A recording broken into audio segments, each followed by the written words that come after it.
அவங்க வருவாங்களாப்பா? கண்டிப்பா வருவாங்கடா. இந்த கோயில்ல சம்பந்திய நானே நிறைய தடவை பார்த்திருக்கேன். அப்பா சம்மந்தி அம்மா வந்தா பிரச்சனை இல்லப்பா, கூடவே சௌந்தர்யா அர்ச்சனாலாம் வந்தாங்கன்னா சங்கடம் ஆயிடும்பா. அது மட்டும் இல்லாம அவங்க எத்தனை வாட்டி சொன்னாங்க வீட்டுல சேர்க்காதீங்க அந்த மங்களத்தைன்னு. அவங்க பேச்ச மீறி நம்ம வீட்டுல மங்களத்தை சேர்த்தோமேப்பா. அம்மா அப்படி ஒரு தப்பு பண்ணாங்கன்னா நாம 2 பேரும் அதுக்கு துணை போயிட்டோமேப்பா. இந்த அளவுக்கு அந்த மங்களம் பண்ணுவான்னு சத்தியமா நினைச்சு கூட பார்க்கலப்பா. கொலை பண்ற அளவுக்கு அவ துணிஞ்சிருக்கா பாருங்களேன். அதை நினைச்சாலே எனக்கு பயமா இருக்கு. ஒன்னும் ஆகாதுடா. டேய் திலீப், இந்த கோயில் தான், நிறுத்துறா. சரி.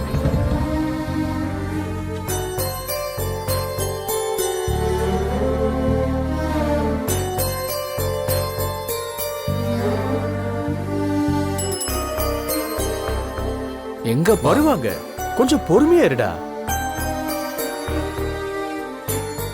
என்னடா எங்கப்பா இன்னும் காணோம்? வருவாங்கடா, தைரியமா இரு. டேய் சம்மந்தி வர கார் மாதிரி இருக்கு. வாடா வாடா.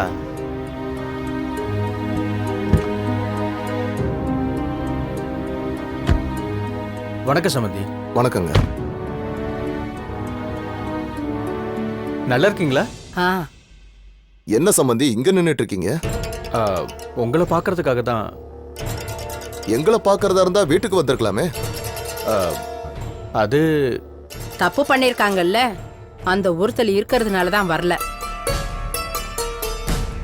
நிஜமாவே நாங்க தப்பு பண்ணிருக்கோம் சம்பந்தி. அதெல்லாம் தெரிஞ்சு பண்ண தப்பு இல்ல, தெரியாம பண்ணது. நீங்களும் எவ்வளவு தடவை சொன்னீங்க, ஆனா நாங்க தான் கேட்கல. அனாதையா நிக்கிறாளுங்கிறதுக்காக மங்களத்து மேல நாங்க பரிதாபப்பட்டோம். ஆனா அவ இந்த அளவுக்கு போவான்னு நாங்க நினைக்கல. அப்படி ஒரு பரிதாபத்தினால தான் நான் அவளை வீட்டுக்குள்ள சேர்த்தேன். அன்னையில இருந்துதான் எங்களுக்கு கெட்ட காலம் ஆரம்பிச்சது. எந்த பொண்ண நான் பாசமா வளர்த்தனோ அந்த பொண்ணே என்ன கொலைகாரன்னு சொல்லி வீட்டை விட்டு துரத்துனா. தலை நிமிர்ந்து வாழ்ந்துட்டு இருந்தனா அன்னையில இருந்து தலைகுனிய ஆரம்பிச்சேன். தமேந்தியோட படிப்பு பதவி எல்லாத்தையுமே மறக்க வச்சு அவளை ஒரு அடிமையாவே நடத்தினாங்கல்ல. அந்த அனுபவத்தை வச்சுதான் அவளை வீட்டுல சேர்க்காதீங்கன்னு சொன்னோம். நீங்க தான் கேட்கவே இல்லையே சம்மந்தி. நல்லா யோசிச்சு பாருங்க. அவ வச்ச விஷத்தினால எங்க வீட்டுல யாருக்காவது ஏதாவது ஆயிருந்தா அது எங்க எல்லாருக்கும் நஷ்டம் தானே.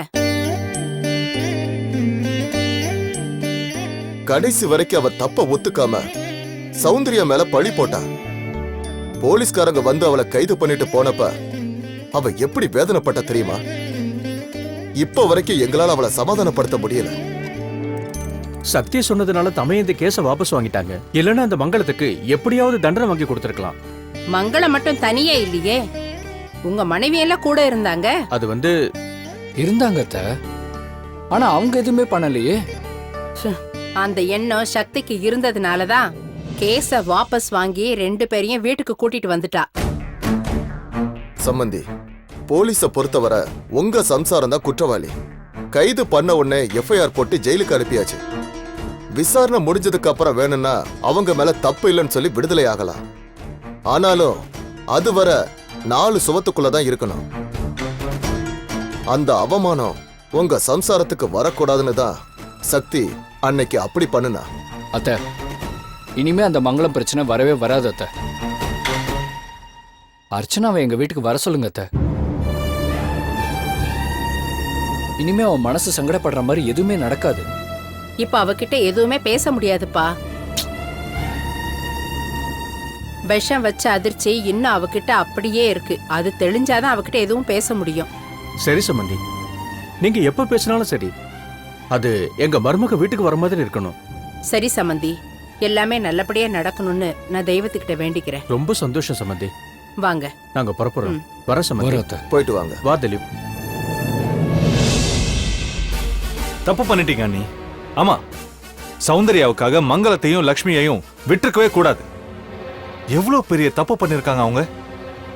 சாதாரணமா அவங்கள வெளியில வர வச்சிட்டீங்களே.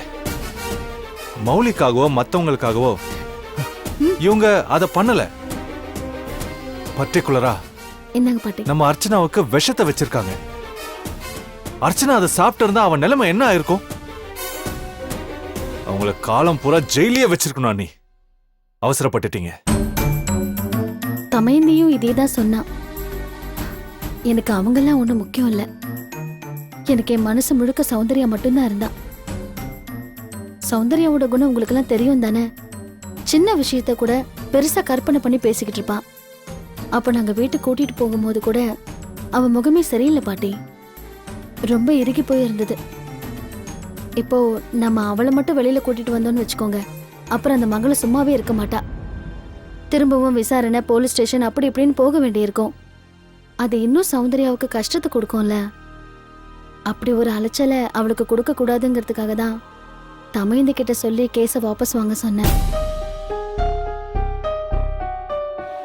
இதுல உங்க கல்யாண விஷயமும் அடங்கி இருக்குல்ல. கல்யாணத்துக்கு இன்னும் 10 நாள் தான் இருக்கு. இன்னும் எவ்வளவு வேலைகள் இருக்கு. தமையந்தி கல்யாண வேலையை கவனிப்பாளா இல்ல கோர்ட்டு கேஸ்ன்னு அலைஞ்சுக்கிட்டு இருப்பாளா?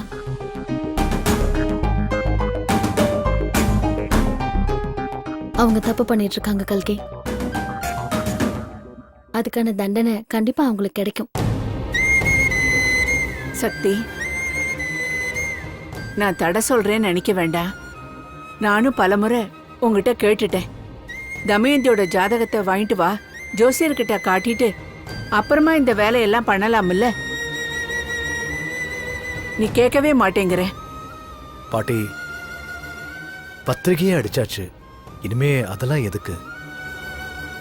ஒருவேளை அந்த ஜோசியர் பார்த்து அந்த தோஷம் இந்த தோஷம்னு சொல்லிட்டாருன்னு வச்சுக்கோங்க, அதுக்கப்புறம் அதுவே மனசுல பதிஞ்சிரும். ஜெயில குழந்தை பிறந்ததுனால மௌலிக்கு ஆகாதுன்னு ஒரு வார்த்தை சொன்னீங்க. அந்த வார்த்தை எப்படியெல்லாம் கொண்டு போய் விட்டுருச்சுன்னு பார்த்தீங்கல்ல. சாதாரணமா மௌலிக்கு ஒரு அடிப்பட்டா கூட எங்க குழந்தைய காரணம் காட்டி இப்பவும் சௌந்தர்யா பேசுறா. இப்ப நம்ம குடும்பத்துக்குள்ள பிரச்சனை வந்ததுக்கே நீங்க சொன்ன அந்த ஒரு வார்த்தை தான் காரணம் பாட்டி. அதே மாதிரி அந்த ஜோசியர் இப்ப ஏதாவது சொல்லிட்டாருன்னு வச்சுக்கோங்களேன், அப்புறம் தேவையில்லாத பிரச்சனை தான் பாட்டி. அதெல்லாம் வேண்டாம் பாட்டி. எல்லாம் நல்லபடியா நடக்கும், பயப்படாதீங்க.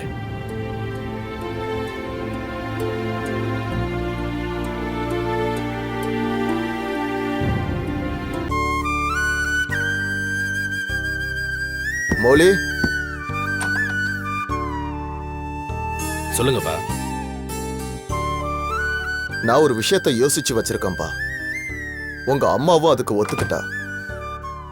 நீ ஏதாவது யோசிச்சியாப்பா? நான் யோசிக்கிறதுக்கு என்னப்பா இருக்கு? நீங்க தான் ஏதோ சொல்றேன்னு சொன்னீங்களே. என்னை பொறுத்த வரைக்கும் நாங்க என்ன சொன்னோமோ அதுதான் எப்பவுமே.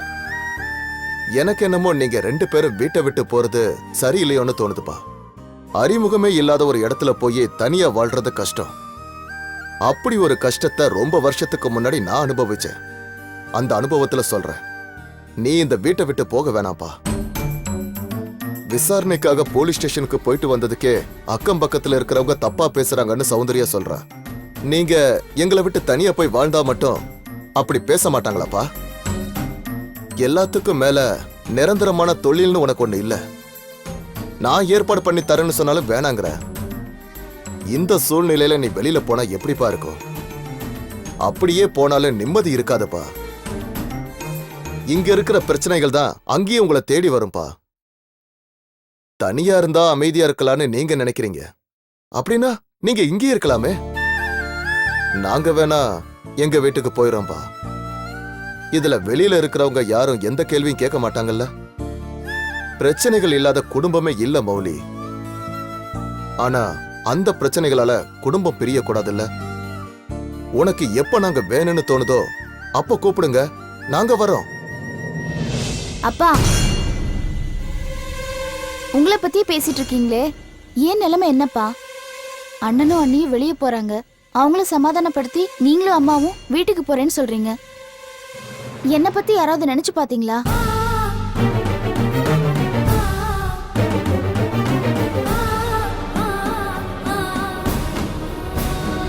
அர்ச்சனா, நீ இன்னும் எவ்வளவு நாளைக்கு இங்கேயே இருப்ப? உனக்குன்னு ஒரு இடம் இருக்கு, அதுதான் நிரந்தரம். அங்கதான் நீ போகணும். சில விஷயங்கள்ல அவங்க உன்னை ஏமாத்திருக்காங்க, அது தப்புதான். இனிமே அப்படி இருக்காது. அவங்க எந்த தப்பும் பண்ண மாட்டாங்க. ஆமா அர்ச்சனா, திலீப்பும் அவங்க அப்பாவும் எங்க கிட்ட பேசினாங்க. இனிமே அந்த மாதிரி எந்த தப்பும் நடக்காதுமா. இப்படி அவங்க சொல்றது முதல் தடவையாப்பா? ஒவ்வொரு தடவை தப்பு நடக்கும் போதும் சொல்ற வார்த்தை தானே இது. இப்ப கூட என்னை விட அவங்க தானே உங்களுக்கு முக்கியமா போயிட்டாங்க. அவங்க சொல்றத அப்படியே கேக்குறீங்களேப்பா. இப்படிதானம்மா அந்த அதிரசத்தை கொண்டு வரும்போது என்ன வாங்கிக்க சொன்னீங்க. நீங்க சொன்ன மாதிரி நான் வாங்கி சாப்பிட்டிருந்தா அப்ப என்னோட நிலைமை? அப்ப பிடிவாதமா இருந்ததுனாலதான் நான் சாப்பிடல. அந்த பிடிவாதம் என்கிட்ட எப்பவுமே இருக்கும். நான் அதை விட மாட்டேன்.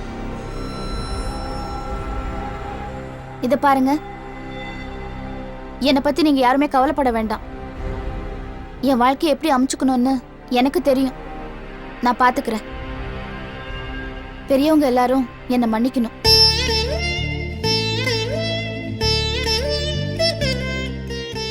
நாளைக்கு காலையில நாங்க புறப்படுறோம் மௌலி. அர்ச்சனாவை ஜாக்கிரதையா பாத்துக்கோங்க. பிடிவாதம் உங்ககிட்ட மட்டும் இல்ல, அவகிட்டையும் நிறையவே இருக்கு. ஆனா அதனால அவளுடைய வாழ்க்கை கெட்டக்கூடாது.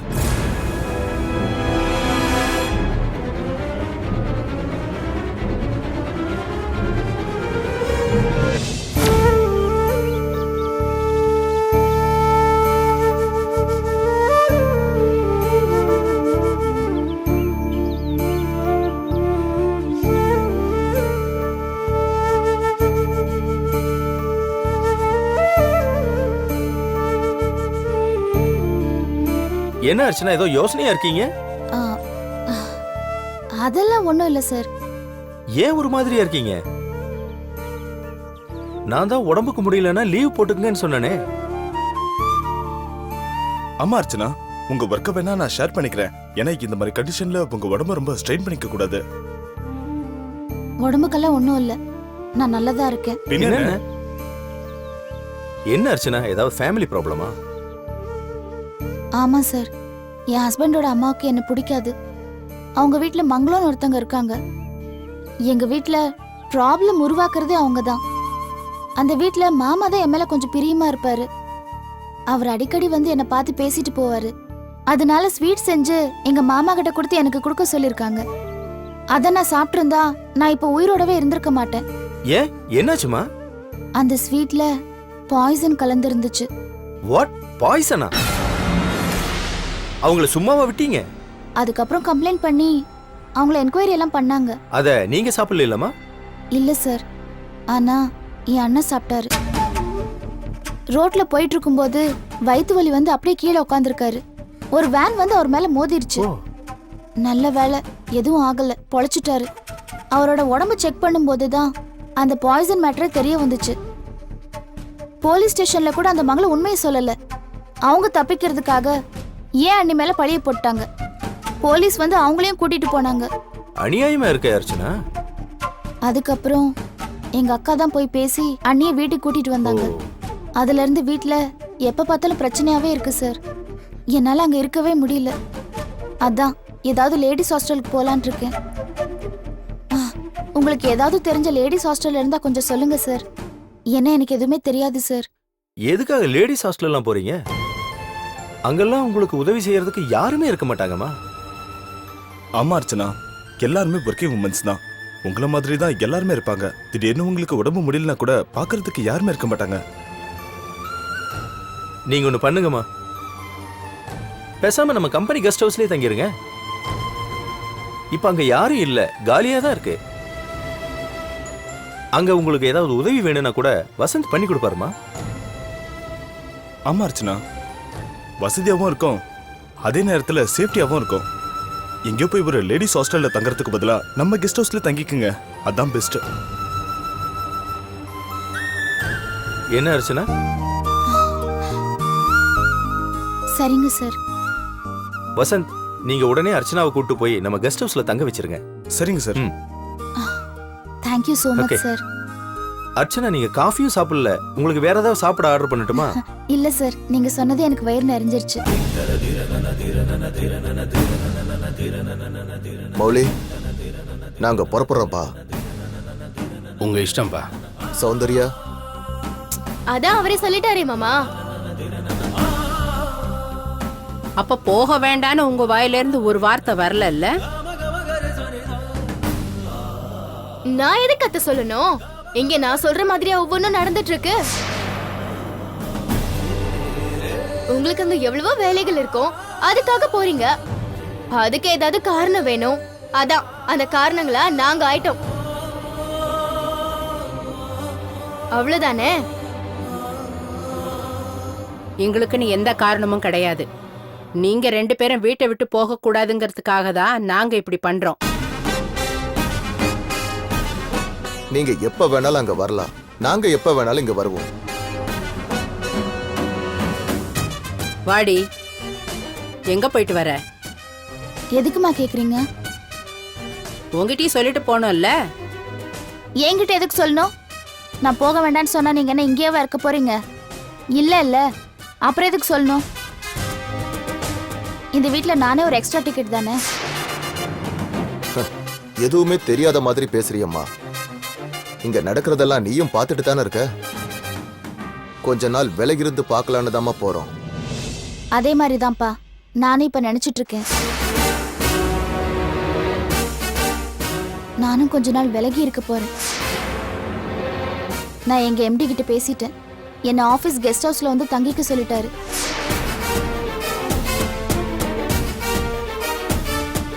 அர்ச்சனா, நீ எதுக்காக அங்க போனோம்? அவங்க தான் அப்படி பண்றாங்கன்னா நீயும் அதே மாதிரி பண்றியம்மா. அவங்க போகலன்னா இப்ப நீங்க போயிருப்பீங்களா? நீங்க உங்களுக்காக ஒரு முடிவு எடுக்கிறீங்க, அவங்க அவங்களுக்காக ஒரு முடிவு எடுக்கிறாங்க. இதுல என்ன பத்தி யாருமே நினைக்கிறதே இல்லையே. நான் ஏதாவது கேட்டா உடனே மாமியார் வீட்டுக்கு போன்னு சொல்வீங்க. எதுக்காக நான் போக மாட்டேன்னு தெரிஞ்சிருந்தோம் என்ன போக சொல்றீங்களே. அப்போ நான் இங்க இருக்கிறது உங்களுக்கு இடைஞ்சலா இருக்குன்னு தானே அர்த்தம்?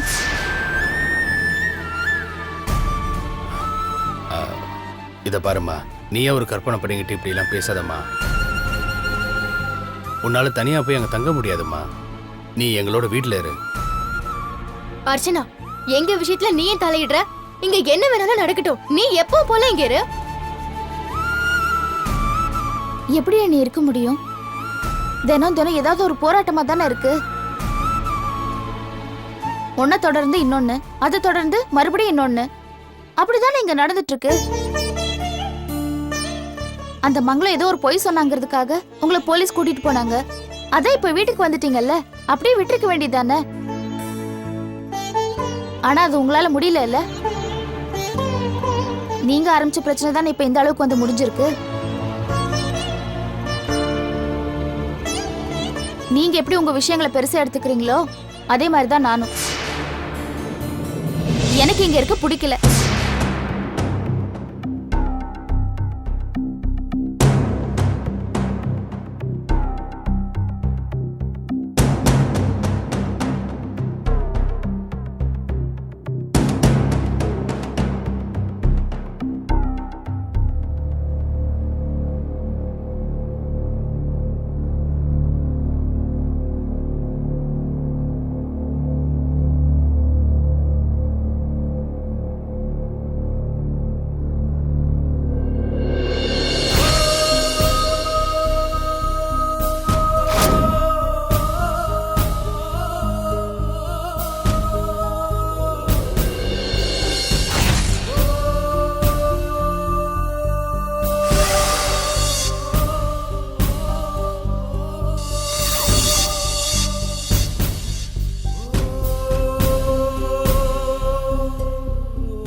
அம்மா சௌந்தர்யா